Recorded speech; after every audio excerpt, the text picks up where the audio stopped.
Good morning class. और आज जिस टॉपिक को हम लोग डिस्कस करने जा रहे हैं वो है आपका टोपोग्राफी और केमिकल फैक्टर। ये 10th जो है आपकी क्लास है और माई सेल्फ डॉक्टर प्रकाश। और अगर आप इसको देख रहे हैं तो मतलब कि आपने 9th क्लास तक की अपनी नोट्स जो पार्ट है इसका 9th पार्ट वहाँ तक की नोट्स आपने कंप्लीट कर ली है। इसमें कुछ क्यूरीज और क्वेश्चंस आए हैं, उनको मैं लास्ट उसमें रखा हूँ, उसको आप ज़रूर देखिएगा। इट माइट बी हेल्पफुल, आपके लिए हो सकती है। तो शुरू करते हैं अपना सॉयल जो हम लोग पिछला पढ़ रहे थे 9th वीडियो। तो सॉयल जो पिडॉन्स कंपोनेंट हैं, ये पिडॉन्स कंपोनेंट बनने में बहुत सारे न्यूट्रिएंट्स की रिक्वायरमेंट होती है और इनका इंटरेक्शन बहुत गजब का होता है। ये आज जो डायग्राम देख रहे हैं यहाँ पे, ये सॉयल का इंटरेक्शन है। अगर हम सॉयल कहें तो शब्द शायद थोड़ा सा छोटा लग रहा है। अगर हम इडैफिक्स कहते हैं, इडैफिक्स मतलब कि ग्लोबल सॉयल को एक सिंगल टर्म में दिया गया। तो इडैफिक्स की बात करें तो इडैफिक्स के अकॉर्डिंग जो सॉयल है वो रिलेट करता है क्लाइमेट से, फना से, फ्लोरा से। और सॉयल का जो फंडामेंटल कंपोनेंट होता है जो मैंने बताया था 9th वीडियो में, वो होता है रॉक मटेरियल्स से वो बनता है, वेदरिंग ऑफ रॉक होता है। सॉयल का जो वेदरिंग होता है, वेदर्ड मटेरियल, उसी वेदर्ड मटेरियल से वो सॉयल कंपोजिशंस तैयार होते हैं। अलग अलग वेदर्ड मटेरियल अलग अलग तरह के सॉयल को डिज़ाइन करते हैं।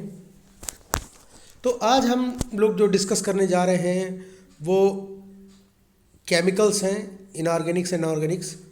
बहुत ही बेसिक को हम लोग टच करेंगे। तो सॉयल में एक क्वेश्चन आंसर के अकॉर्डिंग मैं देख रहा था, तो मैंने इसको टेबल को बना दिया आप लोगों के लिए। कभी कभी क्वेश्चंस आते हैं, वाटर होल्डिंग कैपेसिटी किसकी सबसे ज़्यादा होगी। तो यू शुड नो दिस कि सैंड में सबसे कम होगी, सिल्ट में मीडियम होगी और क्ले में सबसे हाई होगी। फिर ड्रेनेज रेट हाई होगा सैंड में, सिल्ट में मीडियम होगा, क्ले में लो होगा। कोहेजन बिटवीन पार्टिकल्स बहुत कम होगा सैंड में, सिल्ट में मीडियम होगा और क्ले में वेरी लो होगा। कहीं कहीं के क्ले की प्रॉपर्टी में जिसमें सैंडी क्ले आता है, ध्यान रखिएगा क्वेश्चन में लिखा होगा सैंडी क्ले, तो उसमें ये वेरी लो जो लिखा है ये वेरी हाई हो जाएगा। श्रिंक स्वेल पोटेंशियल जो होता है वो आपका सैंड में लो होगा, सिल्ट में मीडियम होगा और क्ले में हाई होगा। अब आज जिस टॉपिक को हम लोग डिस्कस करने जा रहे हैं वो टोपोग्राफिक फैक्टर और केमिकल फैक्टर्स है। यहीं से शुरुआत होती है न्यूट्रिएंट साइकिल्स की, जिसको हम बायोजियोकेमिकल साइकिल्स के रूप में जानते हैं। मिनरल्स जो होते हैं, जो सॉइल में पाए जाने वाले कंपोनेंट्स होते हैं, they are very much important factor. अभी 5 दिसंबर को हर साल विश्व मृदा दिवस, वर्ल्ड सॉइल डे मनाया जाता है। और देखिए, हर वीडियो को आप बहुत ध्यान से सुनिएगा क्योंकि बहुत सारे इन्फॉर्मेटिव पॉइंट्स जो हैं वो मैं बताता रहता हूँ। तो मृदा दिवस में गवर्नमेंट ऑफ इंडिया ने एक प्रोग्राम अभी रन किया है। गवर्नमेंट ऑफ इंडिया ने जो प्रोग्राम रन किया है उस प्रोग्राम के अंतर्गत थीम हेरिटेज बेस्ड प्रोग्राम है। Department of environmental science, Kamla Nehru institute of physical and social sciences, principal sir के हमारे रिस्पेक्टेड जो डॉक्टर राधेश्याम सिंह सर जी हैं तत्कालीन, तो उनके सुपरविज़न में एक प्रोग्राम हम लोग पर्यावरण पे अवेयरनेस के लिए हेरिटेज को लेकर चला रहे हैं। 26 तारीख को नवंबर में विश्व पर्यावरण प्रोटेक्शन दिवस, वर्ल्ड इन्वायरमेंटल प्रोटेक्शन डे, संरक्षण दिवस मनाया गया। उस दिन हम लोगों ने रिवर पे एक ब्रॉडकास्ट प्रोग्राम किया था और गोमती रिवर को हम लोगों ने सेलेक्ट किया था। इसी तरह 5 तारीख को भी हम लोग एक प्रोग्राम कर रहे हैं सॉयल को लेकर, रिवर के। और चूंकि मेरा फोकस एम्फेसिस रहता है वाटर को लेकर बहुत ज़्यादा, क्योंकि मैं जानता हूँ पानी की दिक्कत निकट भविष्य की सबसे बड़ी समस्या खड़ी होने वाली है, और इसीलिए मैं फोकस करता हूँ हेरिटेज में रिवर को। तो सुल्तानपुर की जो लाइफ लाइन है रिवर, उस पर हम लोग सॉयल पे एक प्रोग्राम करेंगे। अब इस प्रोग्राम को हम लोग जूम से करेंगे। यदि आपको जूम पे जुड़ना होगा उस प्रोग्राम के दौरान, तो हमारे व्हाट्सएप नंबर पे आप अपना लिंक, अपना नाम शेयर कर दीजिएगा, हम आपको ऐड कर देंगे। उसमें थोड़ा सा एक इन्फॉर्मेटिव सेशन रहेगा जिसमें हम सॉयल पे डिस्कस करेंगे। न्यूट्रिएंट्स जो आपका है, केमिकल्स जो हैं आपके, ये सारे कुछ कर क्या रहे हैं इकोलॉजी और इकोसिस्टम में। ये वो बिल्डिंग ब्लॉक्स हैं जो सॉयल को उस एसेंशियलिटी तक ले जाते हैं जहाँ पर सॉयल को लाइफ कहा जाता है। सॉयल के लिए हर फेवरेबल कंपोनेंट्स एग्जिस्ट करना बहुत ज़्यादा ज़रूरी है। सॉयल के अंदर अगर न्यूट्रिएंट्स नहीं होंगे तो सॉयल हेल्दी कंडीशन में नहीं रहेगा, नतीजा फिर वो ग्रोथ नहीं करेगा स्पीशीज़ वहाँ पर जिसके निमित्त वो सॉयल वहाँ पर है। टोपोग्राफी सेगमेंट में हम टेरेन्स को देखते हैं। Terrains, TERRAINS, terrains means topography होती है, रिमोट सेंसिंग की भाषा है ये। टेरेन्स में हम टोपोग्राफी में सॉयल के डिफरेंट लोकेशन के अकॉर्डिंग वेजिटेशन की क्लासिफिकेशन को देखते हैं, यही टोपोग्राफिक का सिग्निफिकेंस। अब देखिए, अभी हम टोपोग्राफिक में हैं। टोपोग्राफिक फैक्टर जो है उसके बारे में हम आपको एक छोटा सा ग्लिम्स बताते हैं। जैसे आपने एक पिक्चर आई थी 3 इडियट, देखा होगा, मैक्सिमम लोगों ने देखा होगा, इसीलिए मैं उसका एग्जांपल दे रहा हूँ। या LOC कारगिल वाला एक पिक्चर आया था हमारे वीर शहीद जवानों पे, वो देखा होगा। आप देखिए, लद्दाख और कश्मीर एक ही माउंटेन के 2 पहलू हैं। कश्मीर का देखिए आप, जो वेजिटेशन कवर है वो कितना ग्रेसफुल है, और अगर आप लद्दाख को देखें तो वो बेयर्ड इलाका है, एकदम बंजर मरुस्थल टाइप का है। देख रहे हैं, this is topography which we are going to study and investigate in ecology. अब आप देख रहे होंगे टोपोग्राफी के बारे में मैंने लिखा है, factors have a profound effect on vegetation. बहुत ज़्यादा प्रोफाउंड इफेक्ट वेजिटेशन के लिए टोपोग्राफी मायने रखती है। क्योंकि इस क्यों का जवाब आपको लास्ट स्लाइड में देखने को मिलेगा, इसीलिए वीडियो को लास्ट तक देखिएगा, ये इट इज़ वेरी इंफॉर्मेटिव। देखिए, इकोलॉजी जो है ना, इन्वायरमेंटल इकोलॉजी की जब बात करते हैं हम, I am not talking about the basic ecology, I am talking about the environmental ecology. When we discuss about the environmental ecology, the entire criteria of investigation is boundless.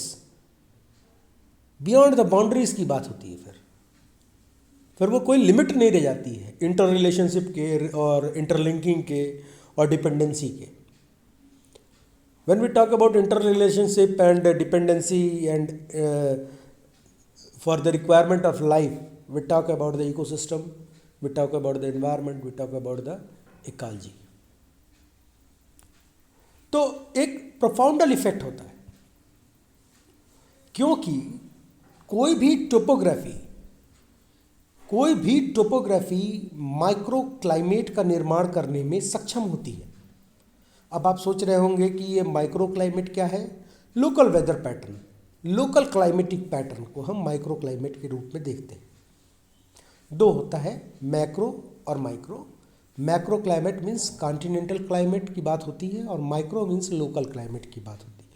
जब हम local स्तर पर किसी भी क्लाइमेटिक पैटर्न को देखते हैं तो थोड़ा सा मैं आपको यहाँ पे डिस्कस कर दूँ कि हवाएं जो ग्राउंड लेवल पर चलती हैं, विंड जो सरफेस टेरेन्स पर मूव कर रहा है, ये जो मूवमेंट है ये टोपोग्राफी के कारण अपवर्ड और डाउनवर्ड होता है। चूंकि विंड जो है वो कई चीज़ों को एक कैरी करता है, including pollens, including moisture, including humidity. तो these factors are also responsible to make the ecosystem fragile and environment habitable as we compare to the different terrains in at the global level.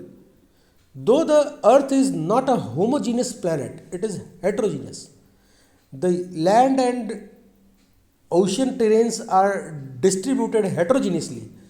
That's why the problem is that we had to consider the local microclimates. यही वो climates हैं जो responsible होते हैं उस flow के, जिससे कि वेजिटेशंस के बारे में और इकोलॉजिकल पैटर्न्स के बारे में हमें जानकारी मिलती है।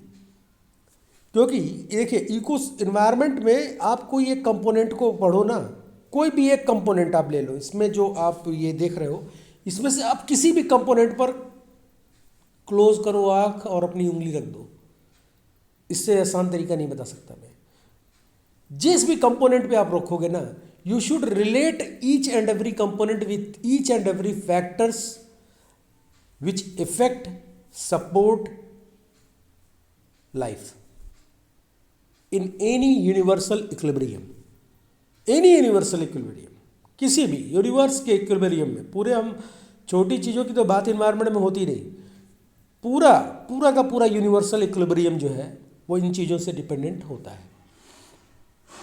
माइक्रोक्लाइमेट टोपोग्राफी से गवर्न होता है। टोपोग्राफी में mountains, hills, valleys, slope of the mountains, ये सारी चीज़ें आती हैं। एक चीज़ आप ध्यान रखिएगा, हल्का सा भी ज़मीन का ऊपर उठना और नीचे, जिसको हम कहते हैं ना अपवर्ड डाउनवर्ड, ये भी टेरेन्स प्रभावित करता है क्लाइमेट को। एक एग्जाम्पल मैं बताता हूँ, अपना लोकल एग्जाम्पल बताता हूँ। मैं जहाँ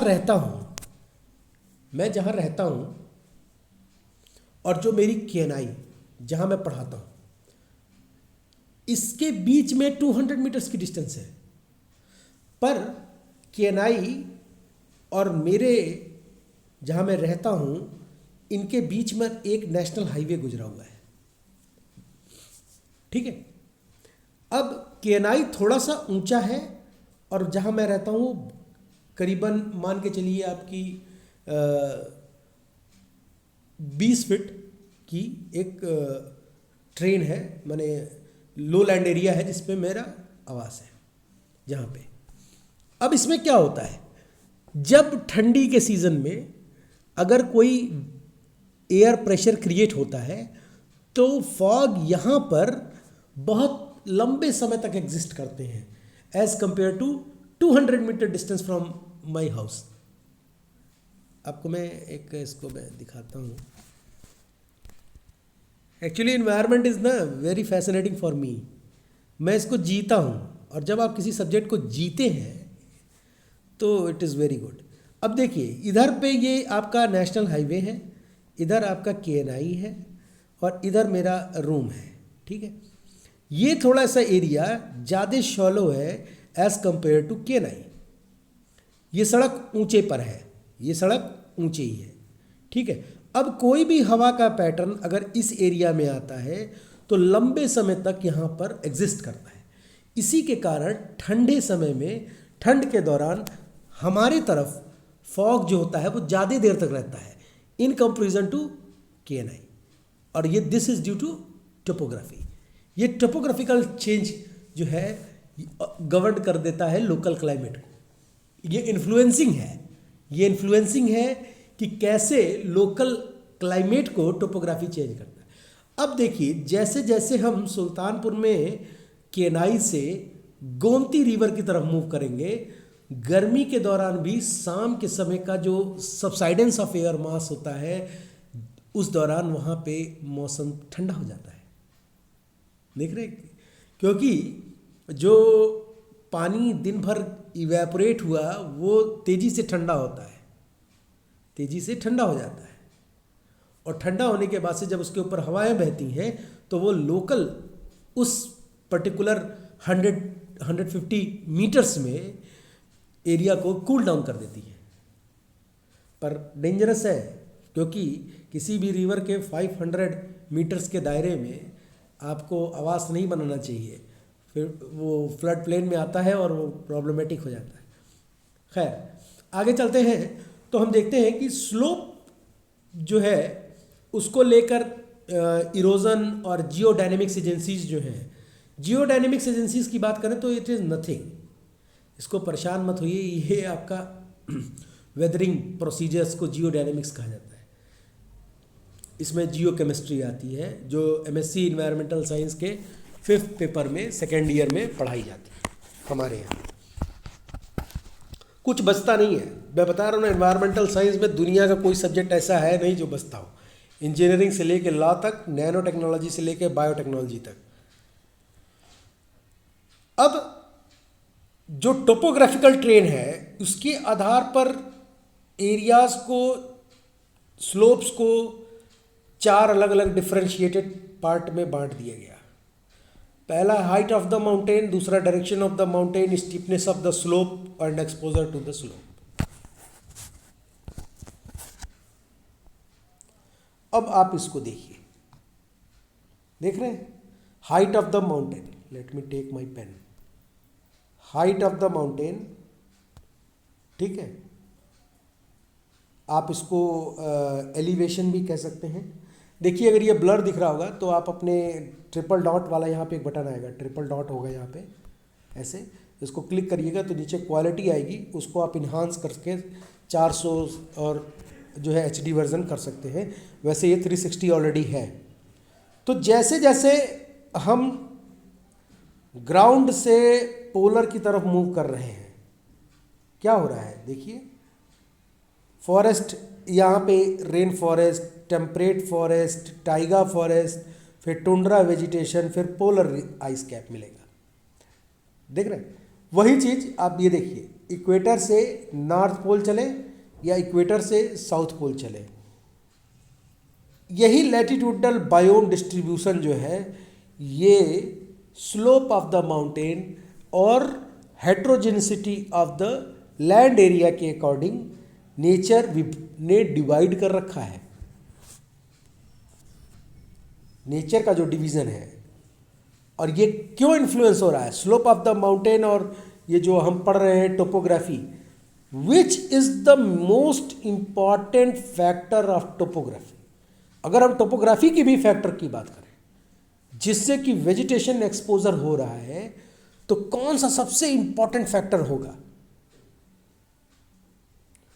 इसको देखकर भी आपके अगर दिमाग में वही आंसर आया जो मेरे में आया, तो इट मीन्स कि आप पूरा का पूरा वीडियो बहुत सिंसियरली देख रहे हैं, और नहीं आया तो मैं इसको बताता हूँ। It is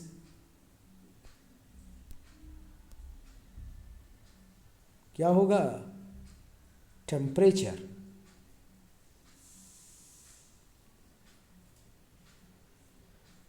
influenced by sunlight.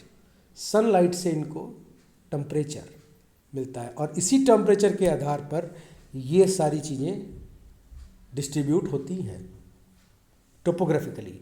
Height of the mountain, जैसे जैसे माउंटेन की हाइट पर जाएंगे वेजिटेशन आपको कम मिलेगा as compare to foot hill. Similarly foot hills पे आपको ट्रॉपिकल रेन फॉरेस्ट देखने को मिलेंगे, थोड़ा सा ऊपर जाएंगे टेम्परेट कॉनिफेरस शुरू हो जाएगा। तो ये बदलाव कई चीज़ों से इन्फ्लुएंस होता है। यहाँ पे भी increasing altitude above the sea level result in the change in values of temperature, temperature के वैल्यू में बदलाव, pressure, wind, velocity, humidity, intensity of the solar radiation. The last one is the very important factor which we have just discuss, intensity of the solar radiation. क्योंकि अगर हम किसी भी ecology या किसी भी इकोसिस्टम को देखें, पूरे यूनिवर्स लेवल पे देखें, कोई ज़रूरी नहीं है कि इकोसिस्टम आप अर्थ पे ही पढ़ लो, आप पूरे यूनिवर्स में देख सकते हो, इसको यूनिवर्स लेवल पे भी देख सकते हो। तो आप देखेंगे कि radiation means the temperature, means the light, means from solar, ये बहुत ज़्यादा फंडामेंटली इंपॉर्टेंट है, बहुत ज़्यादा फंडामेंटली।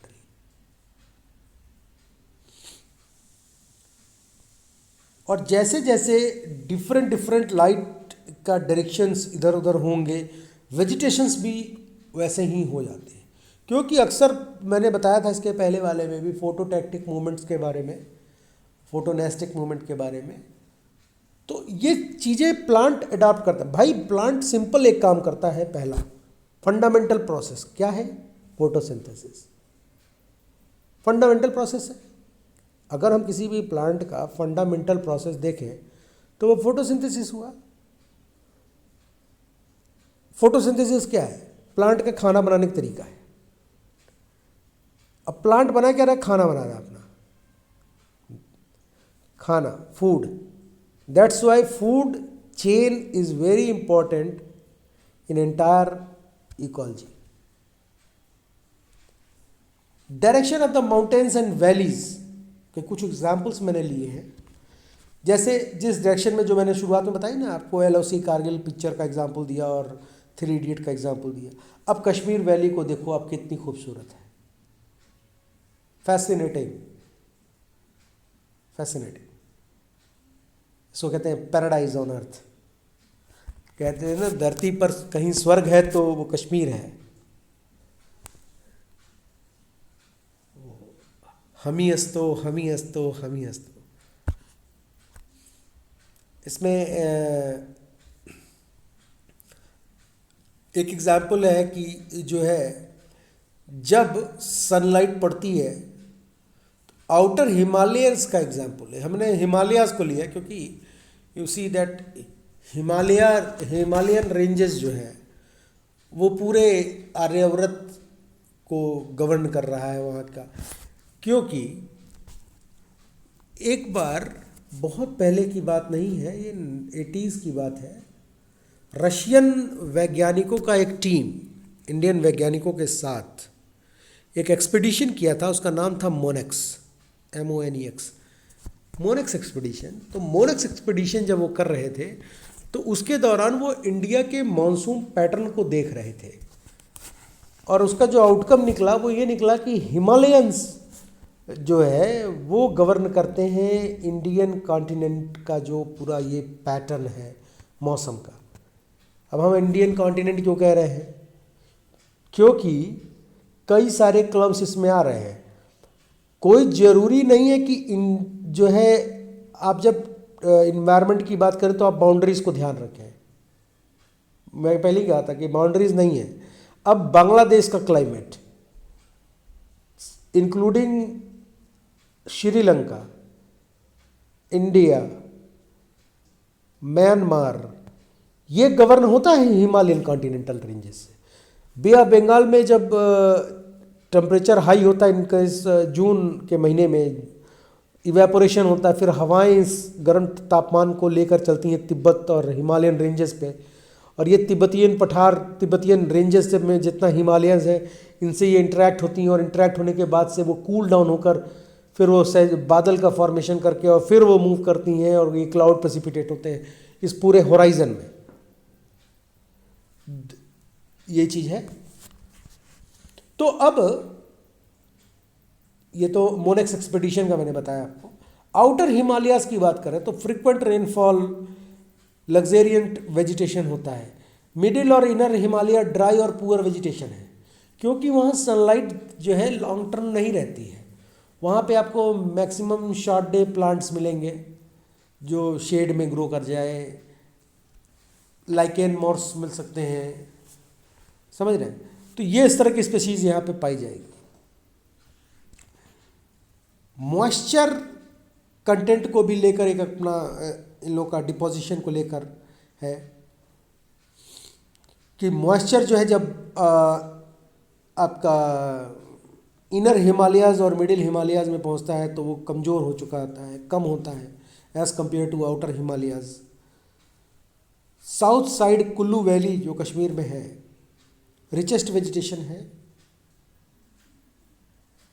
और यहीं पे कुल्लू वैली के पास ही लाहुल वैली है जहाँ पर वेजिटेशन बहुत पुअर है, due to less precipitation, due to less sunlight, due to less moisture content.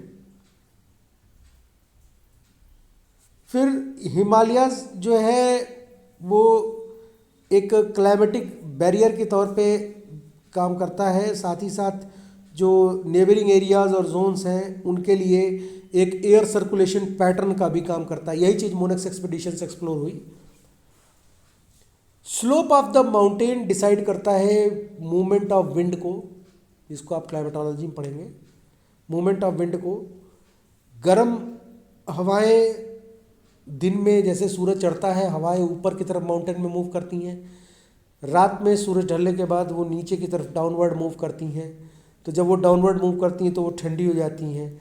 इस तरह का फ्रीक्वेंट जो है आपका अंटार्कटिका में भी देखा जाता है ग्लेशियर्स पे। फिर स्टीपनेस ऑफ द स्लोप की बात की गई। स्लोप जितना स्टीप होगा दिक्कतें उतनी ज़्यादा होंगी। वेजिटेशंस को होल्ड करने के लिए ट्रीज़ को उतनी ज़्यादा अपनी जड़ों को गहरा रखना होगा। जैसे जैसे वेजिटेशन का स्लोप इंक्रीज़ करेगा वैसे वैसे वेजिटेशंस भी जो है वेरी करना शुरू कर जाएंगे, क्योंकि स्पीड ऑफ वाटर जो है, जो ऊपर से either in form of droplet moisture के ही अगर है बात करें तो जो वो मेल्ट होकर नीचे आएगा तो उसकी वेलोसिटी, स्लोप में उसकी वेलोसिटी जो है वो बहुत ज़्यादा तेज़ हो जाएगी। जब वेलोसिटी तेज़ होगी तो वो सारी चीज़ों को डीरूट करता हुआ नीचे की तरफ आएगा, तो वेजिटेशन वहाँ पे ग्रो करना बहुत ज़्यादा प्रॉब्लमेटिक सीक्वेंस होता है, क्योंकि जो स्लोप ऑफ द माउंटेन है वो डायरेक्टली रिलेटेड होता है टू द सॉइल इरोजन।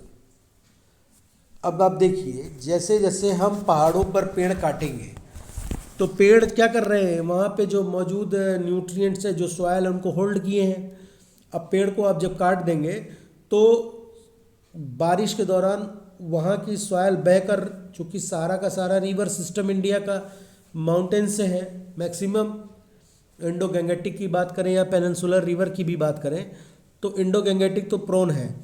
तो ये सारे का सारा जो पहाड़ी एरिया का जो आपका मिट्टी है वो बह कर चला आएगा आपके जो है फुट हिल्स में, जैसे गंगा है, यमुना है। तो इस तरह का जो रिवर सिस्टम है इस चैनल्स में आएगा। ब्रह्मपुत्रा में सेडिमेंटेशन शुरू हो जाएगा, डिपोजिशन। सेडिमेंटेशन से क्या होगा कि रिवर की वाटर रिटेन करने की क्षमता कम हो जाएगी। जैसे मान लीजिए एक गिलास पानी है, एक गिलास है खाली है, उसमें आप आधा लीटर पानी या 500 ml पानी जो आप भरना चाहें, 250 ml जो भरना चाहें भर सकते हैं। पर अगर उसको हम आधा बालू से भर दें तो क्या आप उसमें जो है 1 लीटर पानी डाल पाएंगे? और वो बालू ये सिल्ट हो, सिल्ट को जब भरते हैं हम गाद, तो उसकी वाटर होल्डिंग कैपेसिटी कम हो जाएगी। नतीजा, जब रिवर के चैनल की वाटर होल्डिंग कैपेसिटी कम हो जाएगी तो पानी तो उतना ही आएगा, कम या बेसी 1-2%, परंतु उसकी कैपेसिटी कम है तो वो उसके फ्लड प्लेन्स को कवर करेगा, उसके बैंक्स को डुबो देगा। और ये कारण क्या हो रहा है, माउंटेन एरिया में बढ़ रही आबादी के कारण जो है वहाँ पेड़ काटे जा रहे हैं। आबादी किसकी बढ़ रही है? ह्यूमन बीइंग की। इसीलिए human are the most polluter on this planet. और देखिएगा, जैसे बहुत ज़्यादा दिन के मेहमान हम लोग नहीं रहेंगे, अगर अपनी हरकतों से हम बाज नहीं आएंगे, पर्यावरण से छेड़छाड़ करेंगे ना, तो we are going to be extinct. अगर हम अपने आप को परमाणु बम से नहीं फोड़ लेंगे तो क्लाइमेट चेंज हमें मार देगा। और क्लाइमेट चेंज से अगर थोड़ा सा बच गए तो अंतरिक्ष में घूम रहे बहुत सारे उल्कापिंड हैं जो हमारी धरती से किसी भी क्षण कभी भी हमारे ट्रैक पर आ सकते हैं और हमें फोड़ सकते हैं। सैद्धांतिक रूप से जीवन को चलाना बहुत कठिन और जटिल है, बहुत कठिन और जटिल। और धरती बहुत ही प्रोन है किसी भी उल्कापिंड के लिए। थैंक गॉड कि हमारे पास जुपिटर जैसा मैग्नेटिक डायपोल्स हैं, वो खींच लेता है अपनी तरफ, उसको पाथ को डेविएट कर देता है। पर कब तक? अगर किसी उल्कापिंड की वेलोसिटी तेज हुई तो डायनासोर्स 6.5 करोड़ साल पहले ख़त्म हो गए। उतने बड़े बड़े जाइंट रेप्टाइल्स, एम्फीबियंस, मैमल्स विलुप्त हो गए। तो ह्यूमन बींग्स क्या है? अभी तो हम लोगों ने अपने प्लैनेट को समझना शुरू किया है। फिर आप देखिए इस फोटोग्राफ पे माउंटेन्स को आप देख रहे हैं। जैसे जैसे हम ऊपर की तरफ बढ़ रहे हैं, वेजिटेशन कवर में डिफरेंशिएशन, स्लोप ऑफ माउंटेन जिधर पे उसका जो है सन की फेसिंग है, नॉर्थ फेसिंग, साउथ फेसिंग, तो सन की फेसिंग की तरफ जो है वेजिटेशंस की ग्रोथ और उसके पेड़ों की पकड़ अच्छी होगी जिधर सन की फेसिंग होगी। जिस तरफ सन की फेसिंग नहीं होगी उधर पेड़ कमज़ोर होंगे क्योंकि उसमें फोटोसिंथेसिस की क्षमता कम होगी। समझ रहे हैं? तो ये सारे फैक्टर्स हैं जो इकोलॉजी को एक पर्टिकुलर इलाके में गवर्न करते हैं। कोई भी चीज़, कोई भी सेगमेंट इकोलॉजी में या एनवायरनमेंट में कैसा होगा, ये नेचर ने निर्धारित कर रखा है। हमें नेचर को पढ़ाने की ज़रूरत नहीं है। She know enough about this planet. मैं एक बार बताया था, एक को उसमें था, मैं लेक्चर दे रहा था, तो मैंने कहा कि एक सवाल पूछा कि सर मान लीजिए कि धरती के सभी पेड़ काट दिए जाए तो क्या होगा। मैं कहा कि आपको मालूम है इस धरती पर गधा ह्यूमन बीइंग से पहले आया था। कहे हाँ? हम कहे हाँ, गधा जो है वो ह्यूमन बीइंग से पहले आया था। तो he know much about this planet then you with your tools. अब एक्सपोजर ऑफ द स्लोप, ये देखिए, देख रहे हैं सनलाइट का एक्सपोजर, जिधर पे सनलाइट पड़ेगी। देखिए नोट्स इस पे लिखा हुआ है, you should have just take to screenshot and your notes is completed. Sun की लाइट जिधर पड़ेगी you know vegetation growth healthy होगी स्लोप पे। अब मान लीजिए कि कोई स्लोप इधर है, ठीक है, इधर पे सनलाइट नहीं पड़ रही है, तो यहाँ पे वेजिटेशन ग्रोथ बहुत ही कम होगी। जैसे कि इसी पिक्चर में आप देखिए कि जिस तरफ सनलाइट ग्रोथ कर रही है इधर तो वेजिटेशन कवर अच्छा है, पर इस तरफ कम होगा, इस तरफ उतना बढ़िया नहीं होगा।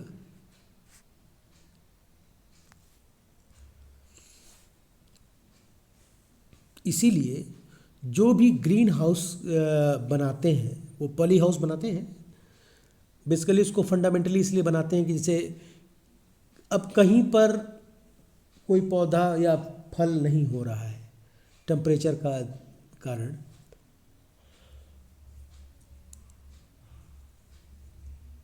तो मैन इंजीनियरिंग के जरिए, हम इन्वायरमेंटल इंजीनियरिंग के जरिए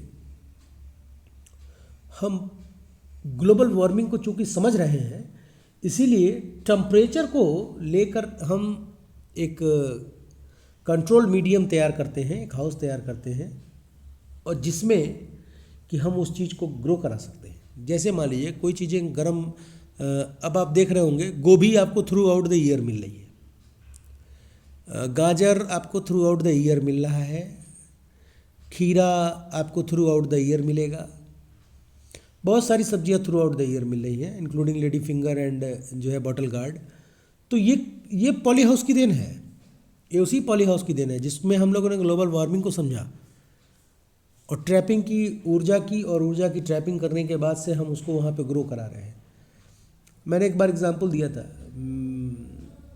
मैकडॉनल्ड्स का और डोमिनोज़ का। जो पिज़्ज़ा होता है उसमें सबसे ज़्यादा पड़ता है तुलसी का पत्ता, बेसल्स जहाँ पे ये मैकडॉनल्ड्स ग्रो कराते हैं वहाँ पर नहीं होता है, वो उसको पॉली हाउस में ग्रो कराते हैं, कंट्रोल्ड मीडियम। और ये कंट्रोल्ड मीडियम में हो रहे ग्रोथ से उनको प्लेंटी ऑफ बेसिल्स मिलता है, प्लेंटी, बहुत सारा तुलसी का पत्ता वो ग्रो करा ले जाते हैं और फिर उसका उपयोग अपने पिज़्ज़ा में एज एन इंटीग्रेंट करते हैं। तो यहाँ पे आपने देख लिया कि सन और जेंटली सदर्न स्लोप जो होगा वो सोलर, अब ये क्वेश्चन आ सकता है कि कौन सा फेसिंग सन लाइट ज़्यादा आपको मिलेगी, तो it is this not this. किधर पे वेजिटेशन अच्छा होगा, it is this not this. देख रहे हैं। और मैं हमेशा कहता हूँ कि ऑब्जेक्टिव पढ़ने का जो बेस्ट तरीका है वो ये है कि go through books, complete books पढ़िए, कोई शॉर्टकट मत अपनाइए। क्योंकि बीएससी फर्स्ट ईयर का जो पेपर बच्चे देते हैं वो टोटल ऑब्जेक्टिव है, टोटल ऑब्जेक्टिव आता है, हर पेपर ऑब्जेक्टिव आता है हर सब्जेक्ट का फर्स्ट ईयर में अवध यूनिवर्सिटी के करिकुलम में। तो उसके लिए आपके पास सिर्फ एक ही रास्ता है और दूसरा कोई चारा नहीं है। आप किताब पढ़िए, पूरी पूरी किताब पढ़िए। अब ये जो मैंने आपको स्लोप ऑफ द माउंटेन्स के बारे में बताया था, वो मॉइस्चर कैसे ऊपर जा रहा है, ये वही चीज़ दिखा रही है। वैली ब्रीज जिसको कहते हैं, माउंटेन ब्रीज और वैली ब्रीज, ये ठंडा होगा, दिन में हवाएं ऊपर की तरफ मूव करती हैं और रात में यही हवाएं नीचे की तरफ मूव करती हैं। तो इनको वैली ब्रीज और माउंटेन ब्रीज कहा जाता है। बहुत सारे बच्चे कुछ क्वेश्चंस और कुछ क्यूरीज पूछे हैं उनसे, उसको मैंने डिस्कस किया है इसमें। अगर आपको अपने आंसर्स मिल गए होंगे तो आप हमें बताएंगे। अब देखिए एक ये फ्लोरा चार्ट मुझे इंटरनेट से मिला। अब देखिए यहाँ पर आप वेजिटेशन देख रहे हैं, इट इज़ इक्वेटर, सॉरी,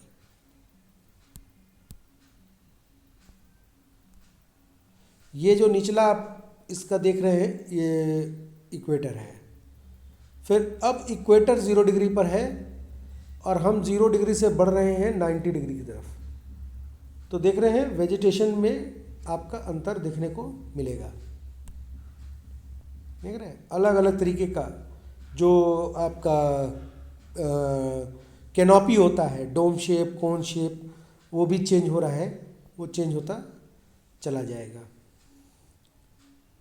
ये एक सिंपल एक जानकारी के लिए था कि एल्टीट्यूड के बढ़ने के दौरान जब वेजिटेशंस कैसे कैसे बदल रहे हैं। अब आइए केमिकल फैक्टर की बात करते हैं। केमिकल फैक्टर दो बेसिकली होते हैं, ऑर्गेनिक, इनऑर्गेनिक। हालांकि ये कलेक्टिवली इसको देखते हैं हम जब, तो मिनरल्स के रूप में यहाँ पे इस्तेमाल होते हैं। मिनरल्स 3 प्रकार के होते हैं, ध्यान रखिएगा। 2 प्रकार का मिनरल आप पढ़े होंगे, मैक्रो मिनरल और माइक्रो मिनरल, 3 प्रकार का होता है। Macro mineral, micro mineral and non mineral जो सॉइल में पाया जाता है।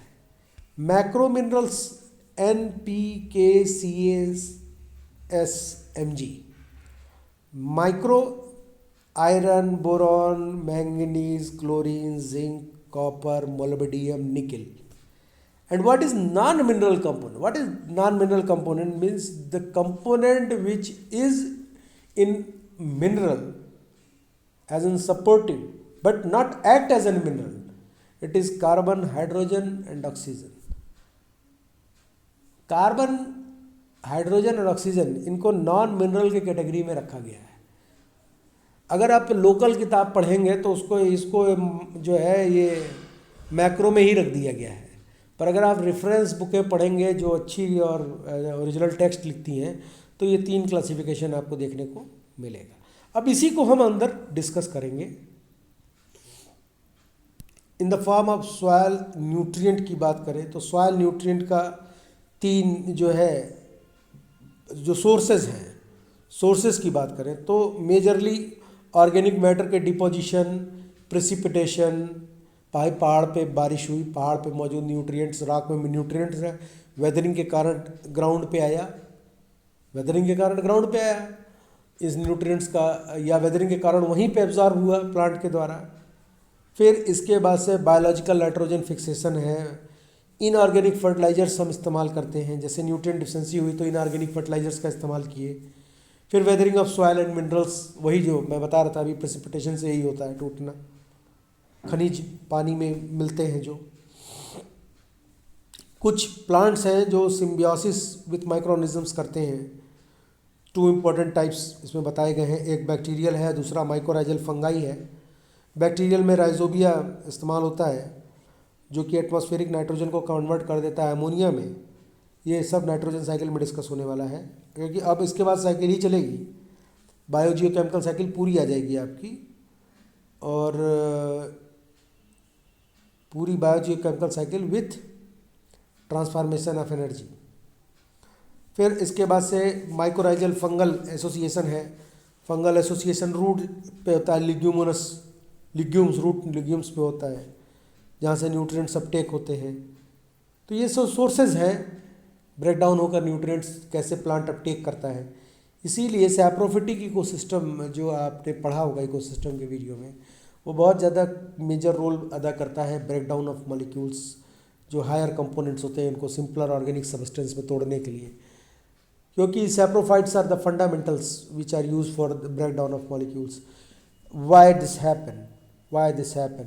Because these microorganisms use these nutrients as a source of carbon for their metabolism purpose, and that's why ये जो मैंने आपको भी बताया है, this is quoted in my PhD thesis, that how the bacteria or the microorganism consumes these nutrients.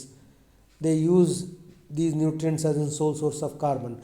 If any microorganisms use these nutrients in the sole source of carbon, they can easily and highly helpful to break down the organic substances into more and inorganic substances into more and more similar and simpler substances, which are further used by the root plants for their growth and their metabolism and so on and so forth procedures. Now we are seeing that how the mineral constituents are distinguished in nutrient element constituents. When we see that there is feldspar, it is calcium, sodium, potassium, copper and manganese, amphiboles and mica, titanium minerals, apatite, clay, iron oxide and carbonates. These are the major mineral constituents. यहीं से इन्हीं के break down से इस तरह के chemicals बनते हैं, और यही मिनरल मेजर और माइनर कंपोनेंट्स किसी भी प्लांट की ग्रोथ के लिए बहुत नेसेसरी हैं। यहीं से लॉ ऑफ लिमिटिंग फैक्टर बनता है। मैं सोच रहा था कि लिविंग्स लॉ ऑफ मिनिमम और लॉ ऑफ लिमिटिंग फैक्टर इसके बाद ही मैं इंट्रोड्यूस कर दूं, उसके बाद से जो है आपका एनर्जी साइकिल को हम इंट्रोड्यूस करें। पर एनर्जी कंपोनेंट चूँकि हम ये कंटिन्यूअस पढ़ रहे हैं, तो इसी के बाद एनर्जी कंपोनेंट ही हम इंट्रोड्यूस करेंगे। इसमें पूरा बायोजियोकेमिकल साइकिल आएगा आपका। तो अब आयरन ऑक्साइड है, तो आयरन हमको वहाँ से मिल रहा है। मैंगनीज, जिंक, निकिल, कोबाल्ट के रूप में भी फाउंड होता है। अब इसमें रिएक्शन है, potassium release from the mineral weathering. How potassium is released from the mineral weathering? Weathering is of mica, mica, and the component we get is potassium K. And how this is going to be happen? You see that biotides conversion in different chemical component, and final product which we get is potassium here in a heavy amount. It is vermicult, zeolites and gibbsites. Now the weathering of potassium from feldspar, here we get potassium in high quantity, and microcline and chelonites are obtained from this type of weathering chemical. In case of phosphate and calcareous soil, how the acidic soil or calcareous soil, we get an insoluble components. आप यहाँ पे देख रहे होंगे कि ये कैसे ये soluble component slightly soluble component से फिर insoluble component और वाई के फॉर्म में कन्वर्ट हो रहा है। फिर इसके बाद से calcareous soil डिक्रीजिंग solubility के अकॉर्डिंग जो है यहाँ पर ये रिएक्शंस लिखे गए। ये एक सिंपल प्रोसेस है। वेदरिंग के दौरान हो रहे केमिकल प्रोसीजर्स आप ये सिंपल समझिए। वेदरिंग के दौरान, वेदरिंग मतलब let's take a blank, sorry, ये हम एक ब्लैंक को देखते हैं। एक हम लेते हैं, मान लीजिए एक रॉक है ये, ठीक है, ये फंडामेंटल रॉक के ऊपर हमने थोड़ी सी बारिश कराई, थोड़ा सा इसको सनलाइट मारा, ठीक है, इसके अंदर के मौजूद केमिकल्स विघटन प्रोसीजर शुरू करते हैं, टूटना शुरू करते हैं, या कोई लाइकेन और फंगस या कोई इस पे ग्रो किया कोई स्पेशीज़, उसके जो आपका रूट्स है या माइसीलियम है वो पेनिट्रेट करके इसको ब्रेक डाउन कर रहा है। तो ये बेसिकली 3 प्रकार से आपका वेदरिंग होता है, फिजिकल, केमिकल और बायोलॉजिकल, जिसमें विंड भी बहुत इंपॉर्टेंट रोल प्ले करता है वेदरिंग में, ये ध्यान रखिएगा। इरोजन बाय विंड होता है, वो विंड प्ले फिजिकल वेदरिंग में बहुत इंपॉर्टेंट रोल अदा कर। अब ये क्या हो रहा है कि इसके ऊपर जब पानी गिरेगा तो वो पानी इस केमिकल को डाइल्यूट करना शुरू करेगा, और यही डाइल्यूशन जो होता है वही इसको हम एक यहाँ पे रिएक्शन फॉर्म में देख रहे हैं। ये कोई बहुत कठिन चीज़ नहीं है, ये वही डाइल्यूशन है जो यहाँ पे हम रिएक्शन के फॉर्म में देख रहे हैं, सिंपल। चूँकि ये जो है, ये इसको मैं जो ब्रीफ करता हूँ, it include BSc and MSc environmental science, including NET, including GATE. तो we should have to make contents very much from the depth of the books. Now you see here elements and form absorbed. As such हम plant didn't absorb nitrogen, as such didn't absorb phosphorus, calcium, molybdenum and so on and so forth. Now in case of nitrogen, nitrogen is absorbed by the form of ammonia or nitrate. Similarly, phosphorus is absorbed by the in form of orthophosphate, potassium in form of potassium ion, sulfur in form of sulfate, calcium in form of calcium ions, magnesium in form of magnesium ions, iron in form of ferrous and ferric, zinc is form of zinc ions, and molybdenum is form of molybdates, copper in form of copper ion, boron is a form of boric acid and borate. तो ये इस तरह absorb होता है। ऐसा सच नहीं कि आप सोडियम लिख दे दो वो एब्जॉर्ब कर लेगा ना, ऐसा नहीं होता है। The component should be go through the proper break down channel, and when it is properly break down by the either by the chemical process or by the any microbial activity in which the microbe use the chemical as a sole source of carbon, then the component is dissociated and absorbed by the roots in form of minerals. Because as the microorganisms break down the components in the form of sole source of carbon, similarly the carbon present in the nutrients is also absorbed by the plant as a sole source of their nutrients.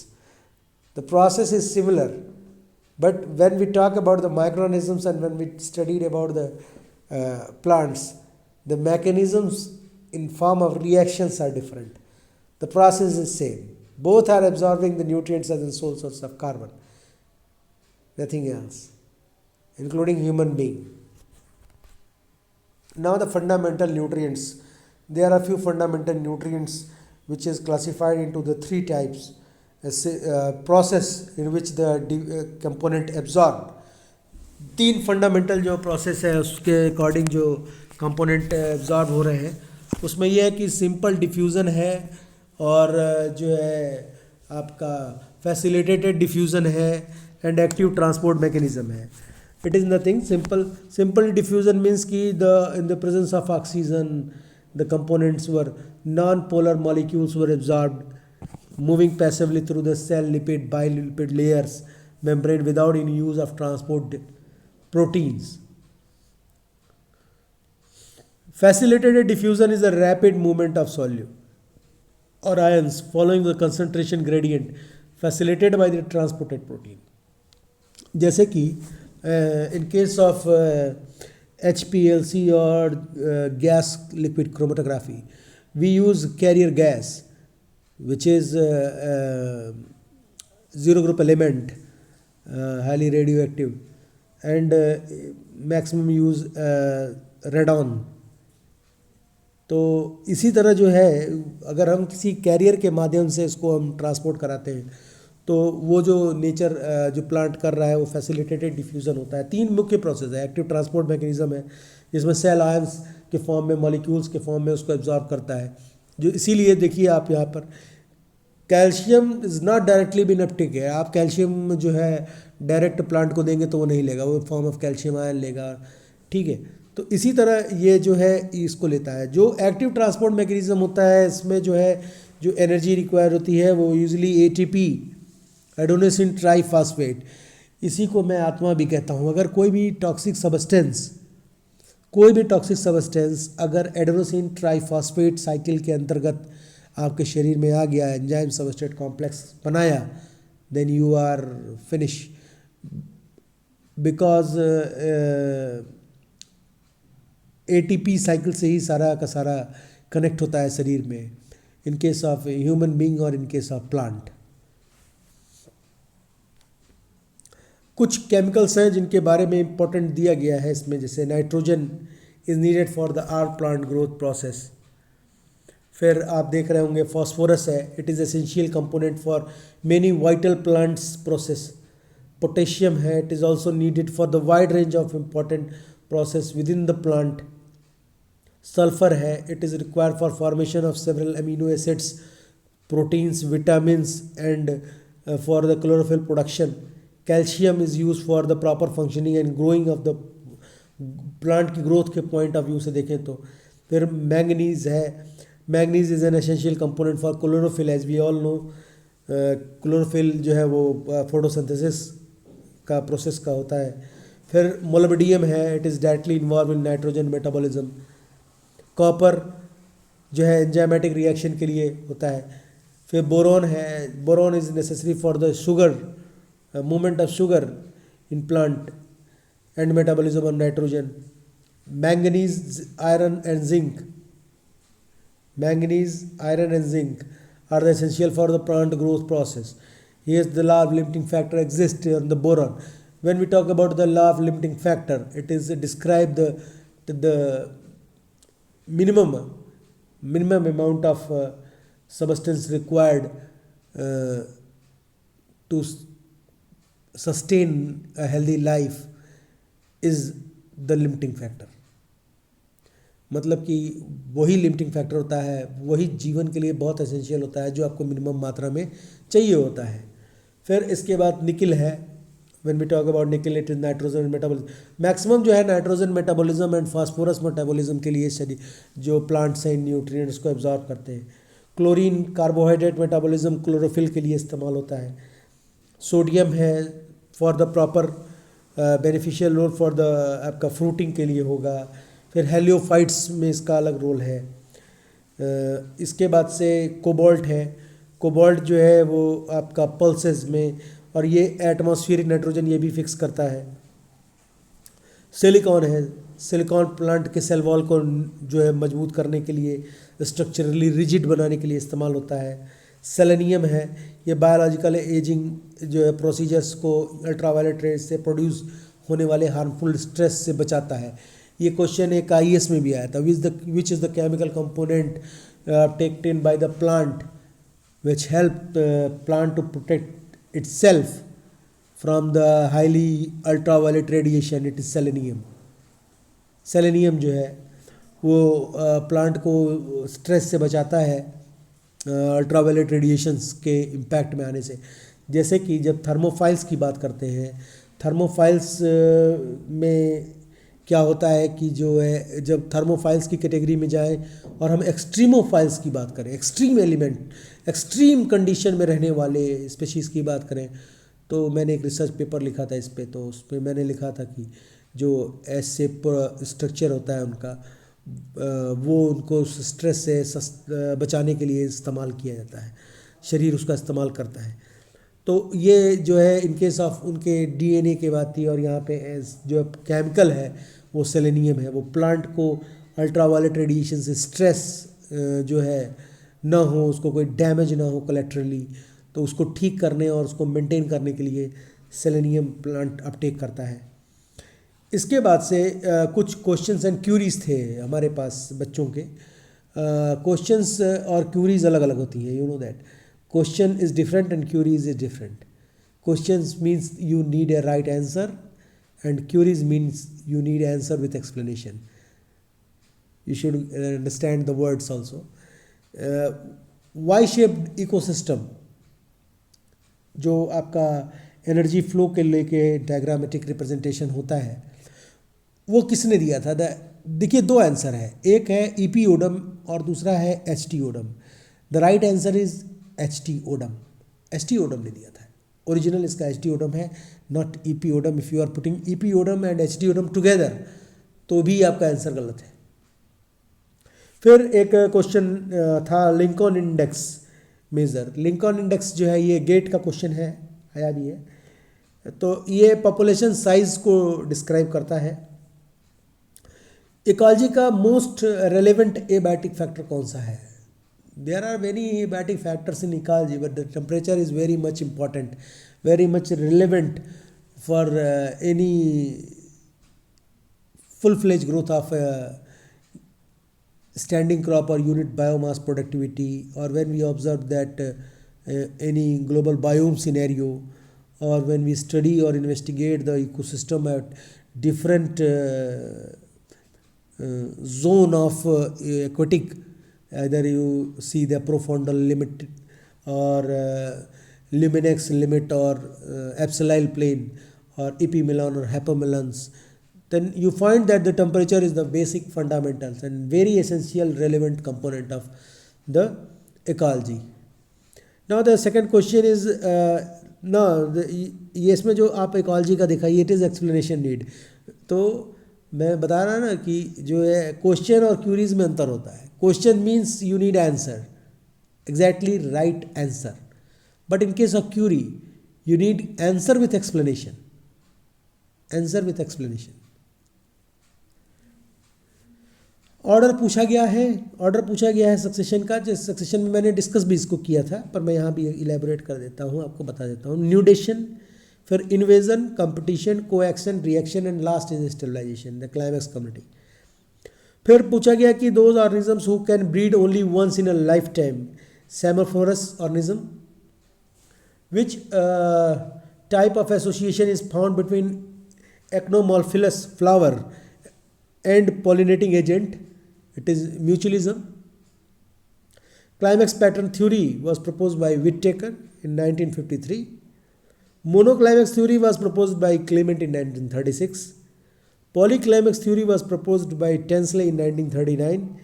Climax as an vegetation was proposed by Ilger in 1954. You see that here are four theories on succession.